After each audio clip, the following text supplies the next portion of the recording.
When German tank commanders finally got their hands on an intact M18 Hellcat tank destroyer in the winter of 1944, they stood in stunned silence. What they discovered would haunt the Wehrmacht's armoured divisions for the remainder of the war. A 76mm gun that could penetrate their prized Tiger tanks at over 2,000 yards, mounted on a chassis so light and fast it could outmaneuver anything in the German arsenal. "This shouldn't be possible," one officer reportedly whispered. By then, it was already too late. The Americans had found the perfect predator for the feared German cats. The story of the M18 Hellcat's devastating impact on German Tiger tanks represents one of the most remarkable David versus Goliath tales from World War II's European theatre. While German engineers had created the fearsome Tiger I and Tiger II tanks as seemingly invincible behemoths, American ingenuity responded with a vehicle that prioritized speed and maneuverability over armor, a gamble that would ultimately pay off in ways nobody could have predicted.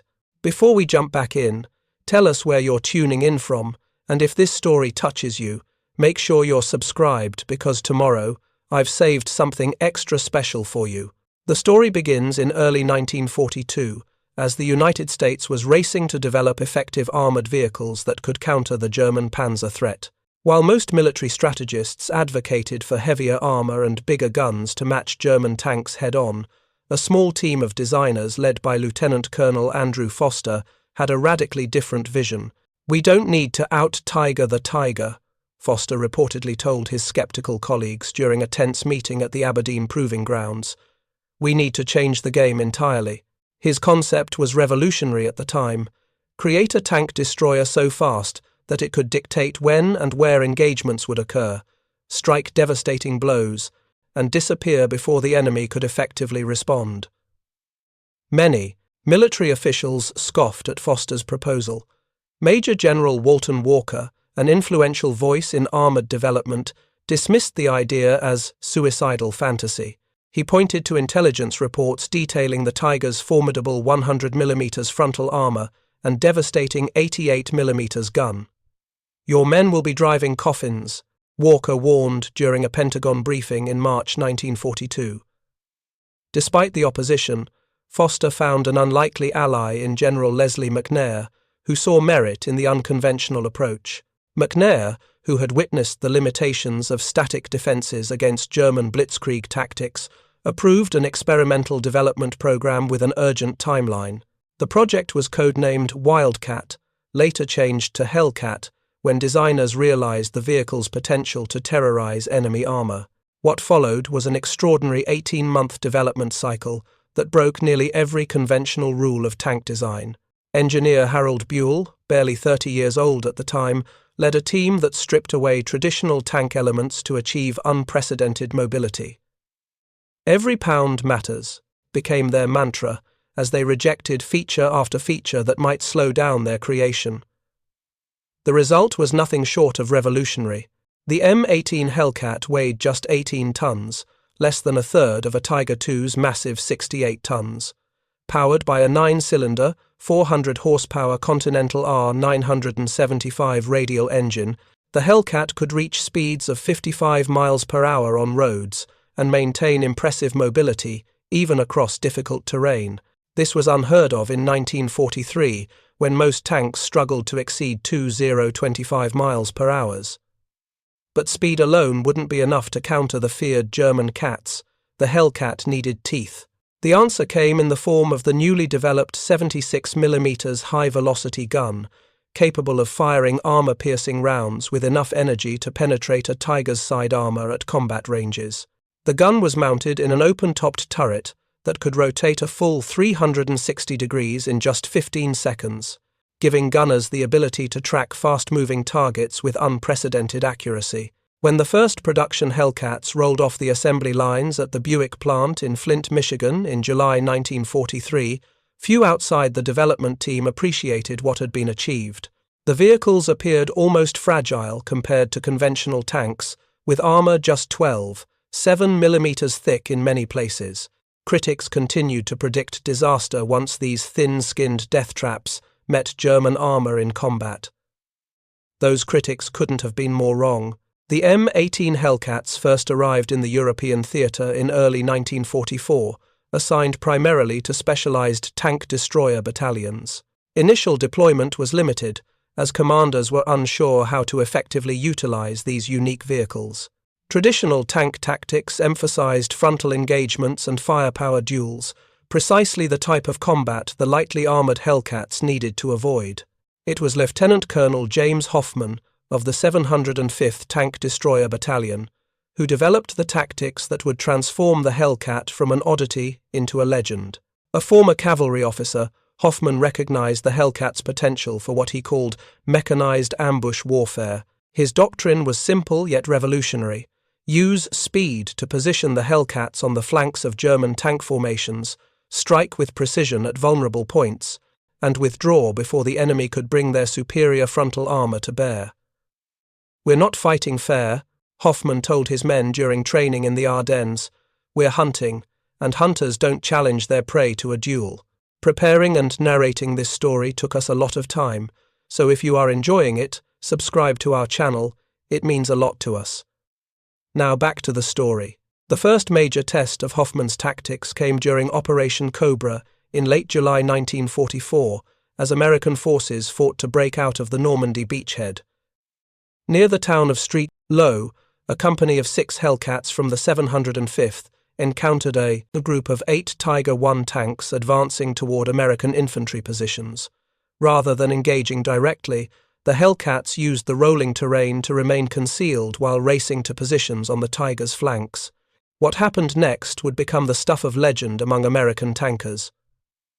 From concealed positions just 800 yards away, the Hellcats opened fire on the Tiger's more vulnerable side armor.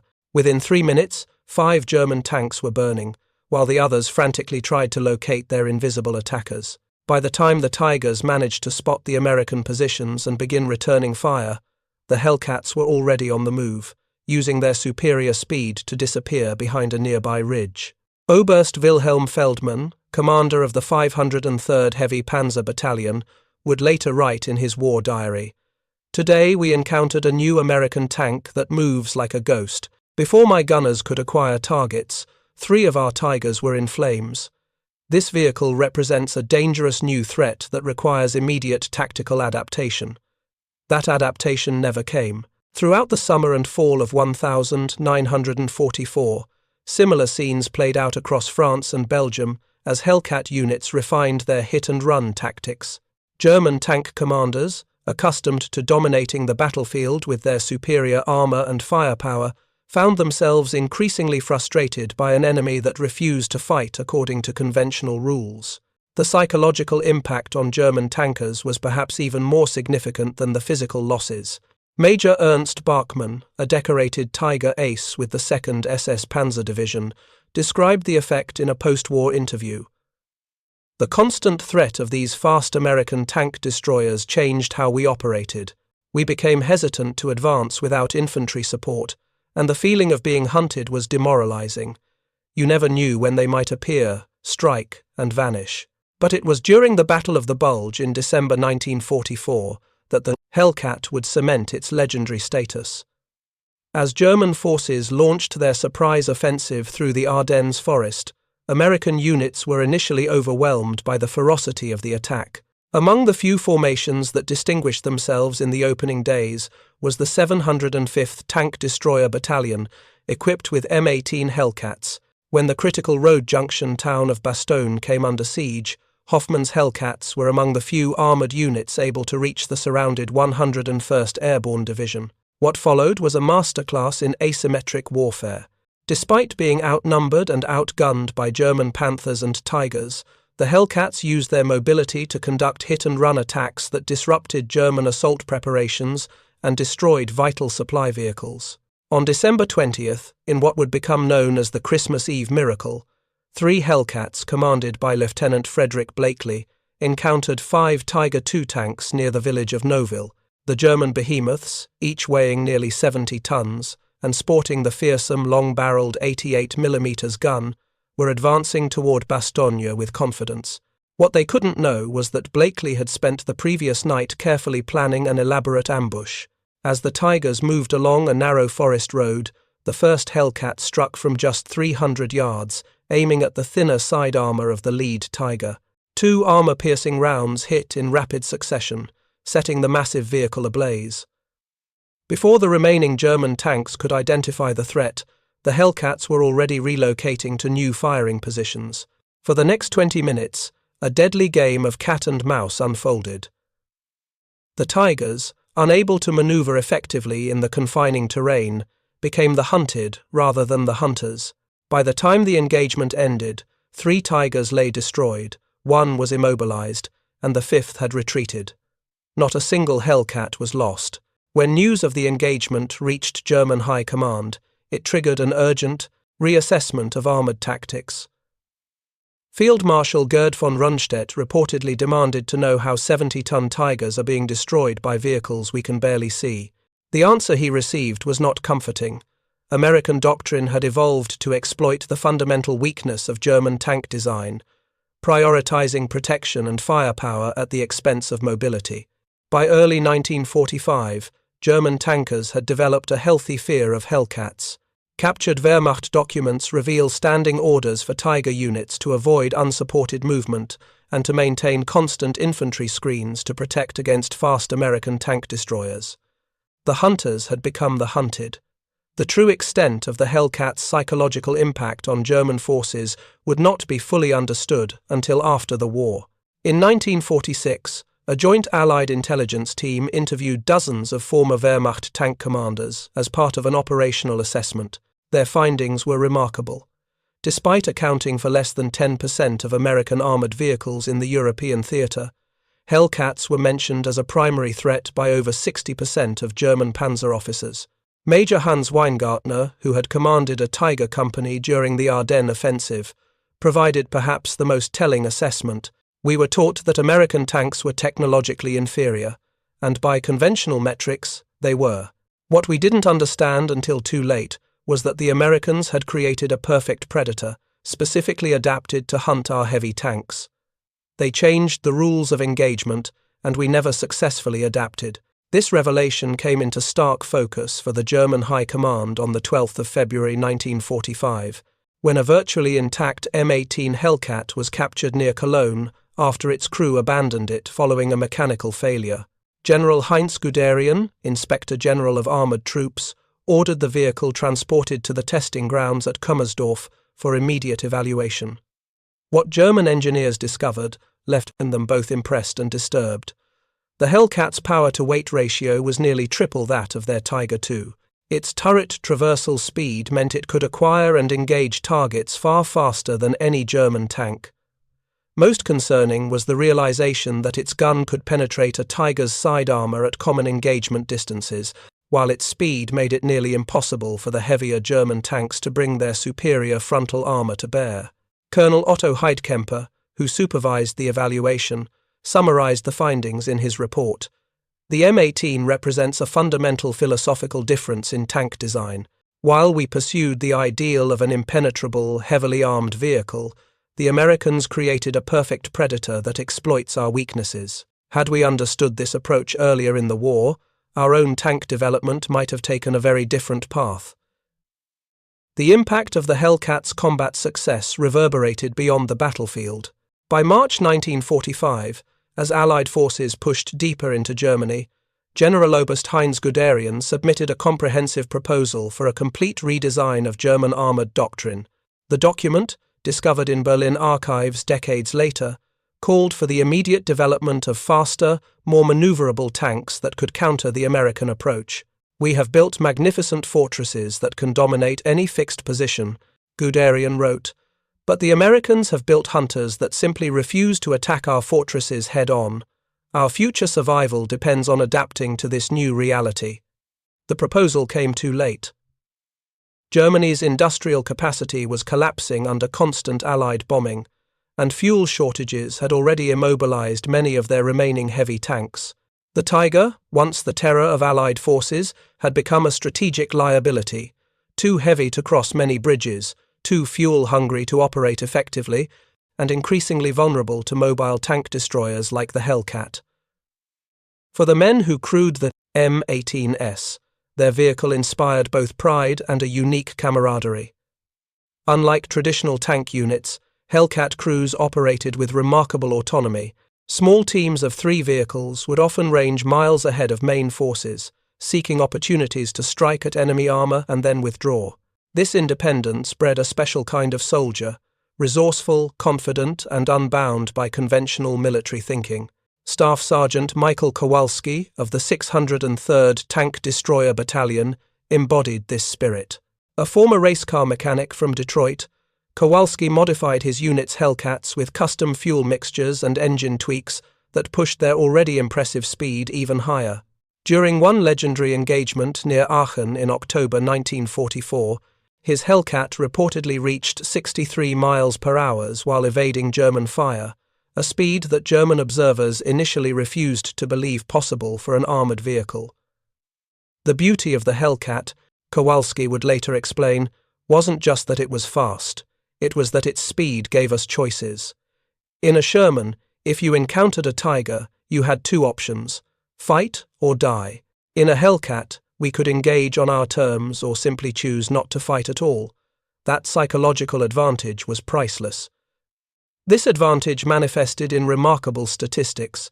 By the war's end, Hellcat battalions claimed an average kill ratio of 8-1 against German armor, a figure that seemed almost impossible given the technical superiority of vehicles like the Tiger and Panther. More telling was the survival rate of Hellcat crews compared to conventional tank units.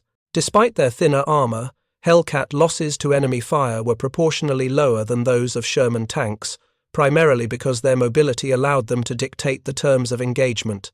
German tank ace Michael Wittmann, who had destroyed dozens of Allied tanks with his Tiger, encountered Hellcats for the first time in July 1944. In a letter to his wife found after his death, he wrote with uncharacteristic concern, "Today we faced an enemy that refuses to be targeted. They strike and vanish like ghosts. For the first time, I feel as though we are the hunted rather than the hunters." Wittmann would not survive his next encounter with American tank destroyers. Though historical records remain unclear about exactly which Allied unit was responsible, several accounts suggest it was a group of Hellcats that finally ended the career of Germany's most decorated tank commander. As Allied forces pushed deeper into the German heartland in early 1945, the psychological impact of the Hellcat became even more pronounced. Intercepted communications revealed that German tank units were increasingly hesitant to operate without substantial infantry support, a reluctance that slowed their tactical response time and reduced their effectiveness as a mobile force. This effect reached its peak during the Allied crossing of the Rhine in March 1945. As American forces established bridgeheads on the eastern bank, German commanders held their remaining Tigers and Panthers in reserve, fearing the Hellcats that intelligence reports suggested were operating in the area. In reality, most of the American tank destroyers were miles away, yet their mere reputation had achieved what physical presence could not. Major General Maurice Rose, commander of the 3rd Armored Division, noted this phenomenon in a field report. "The enemy appears more concerned with protecting their heavy tanks from our tank destroyers than with using those tanks effectively against our advance. This represents a complete reversal of the situation we faced a year ago, when our forces lived in fear of encountering German Tigers." For the German High Command, this realization came too late to influence the war's outcome. But it did trigger a profound reassessment of their fundamental approach to armored warfare.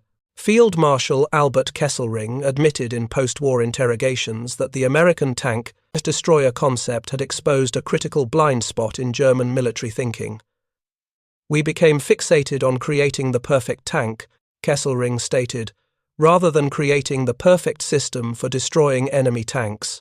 The Americans understood something we did not, that mobility and tactical flexibility often matter more than raw firepower or armor thickness."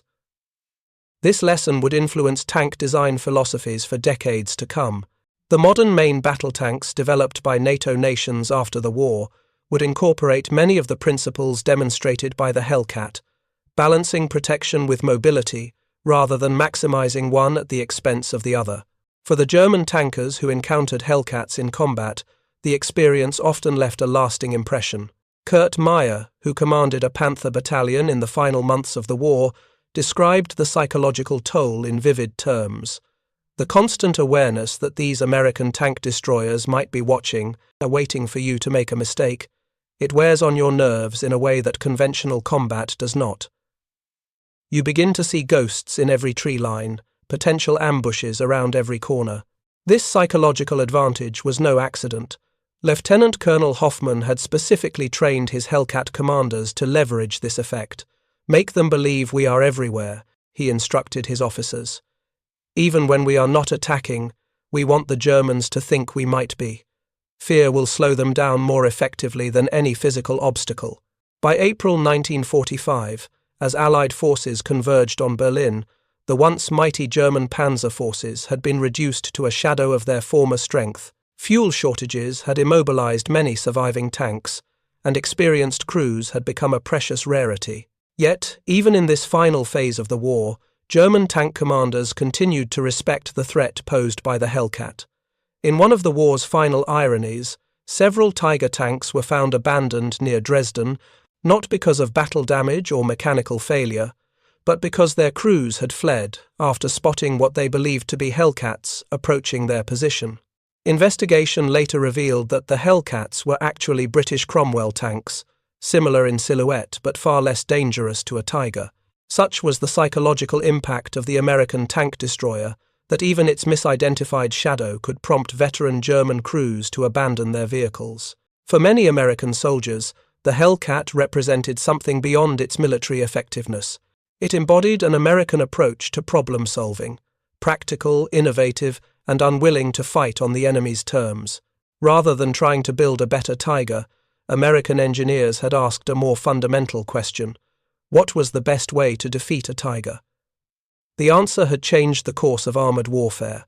Captain James Leach of the 603rd Tank Destroyer Battalion expressed this sentiment in a letter home shortly before the war's end. What makes me proudest about our Hellcats isn't just that they work, it's what they represent.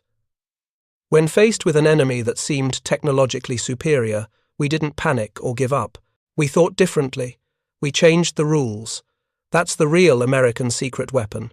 The full significance of the Hellcat's impact wouldn't be fully appreciated until years after the war, when military historians began analyzing combat records and interviewing veterans from both sides. What emerged was a picture not just of a successful vehicle design, but of a transformative approach to warfare that had profound implications.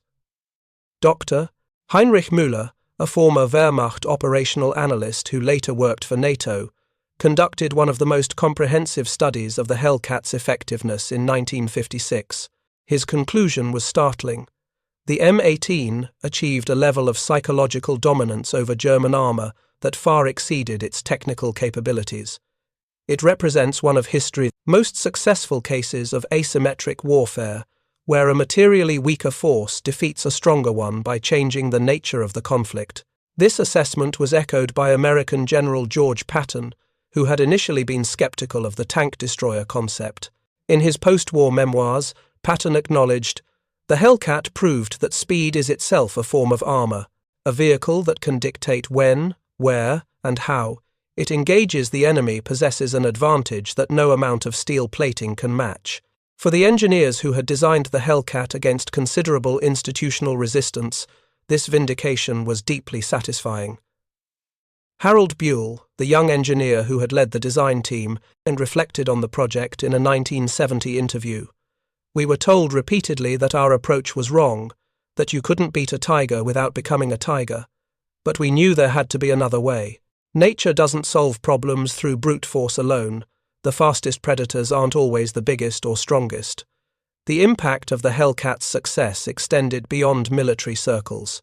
When details of its development became public in the late 1940s, it became a case study in business schools and engineering programs across America.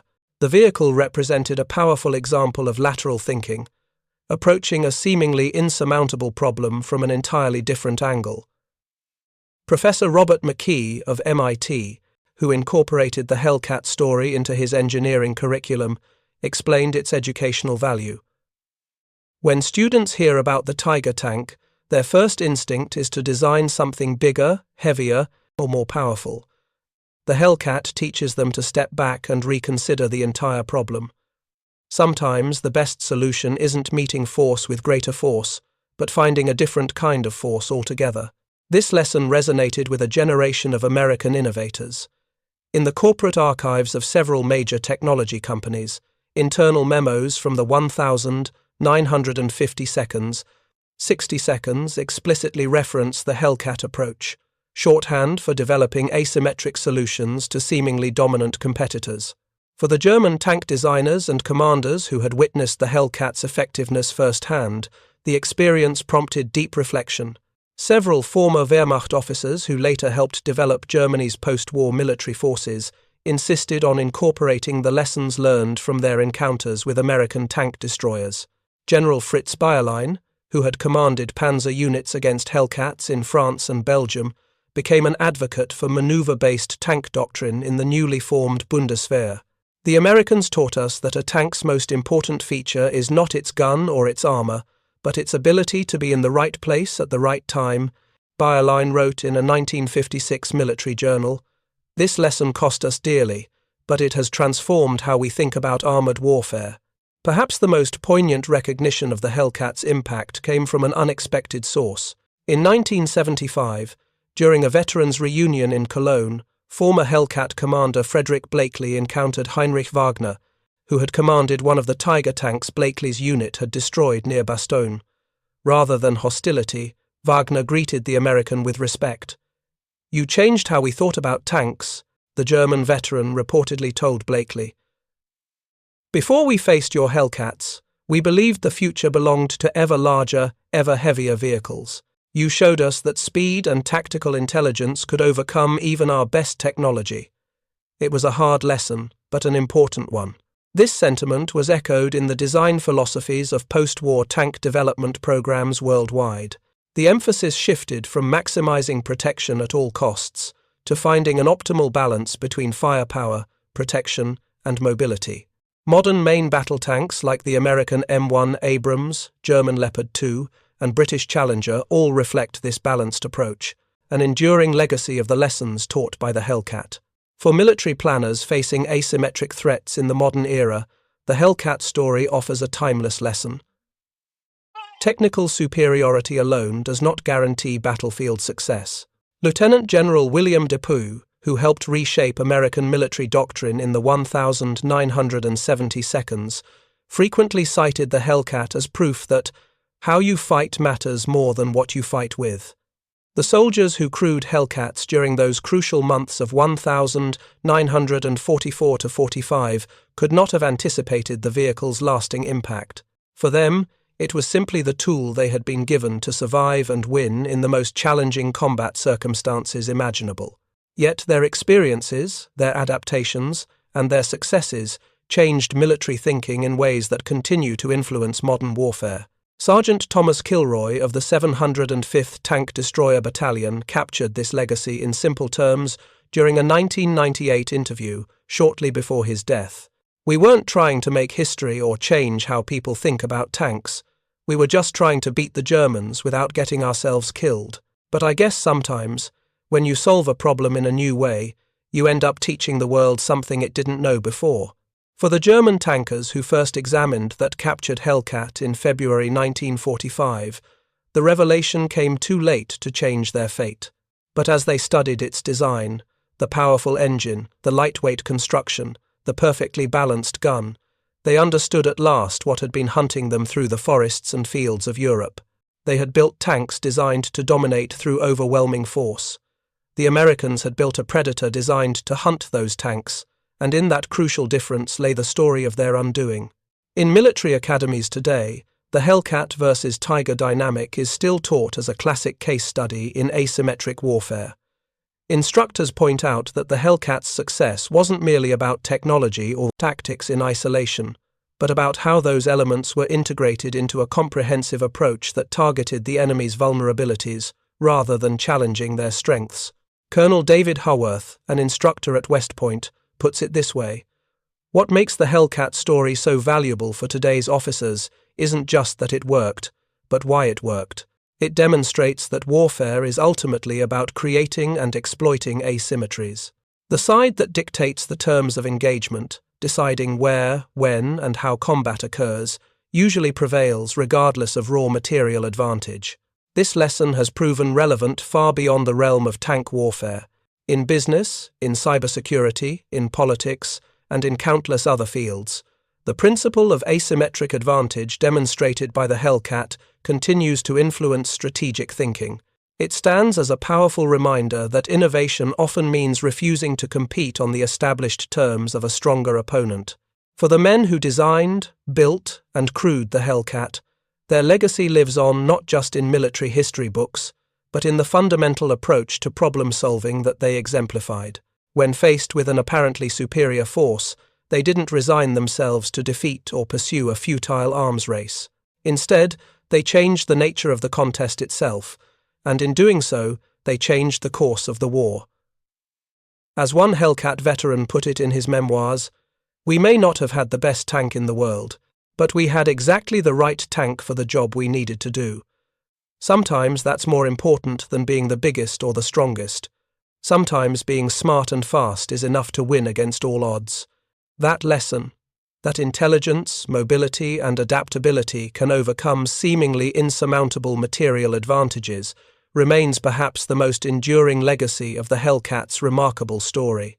It reminds us that in warfare, as in life, it's not always the strongest who survive, but those who are most responsive to change. Up next, you've got two more standout stories right on your screen. If this one hit the mark, you won't want to pass these up. Just click and check them out. And don't forget to subscribe and turn on the notification bell so you don't miss any upload from us.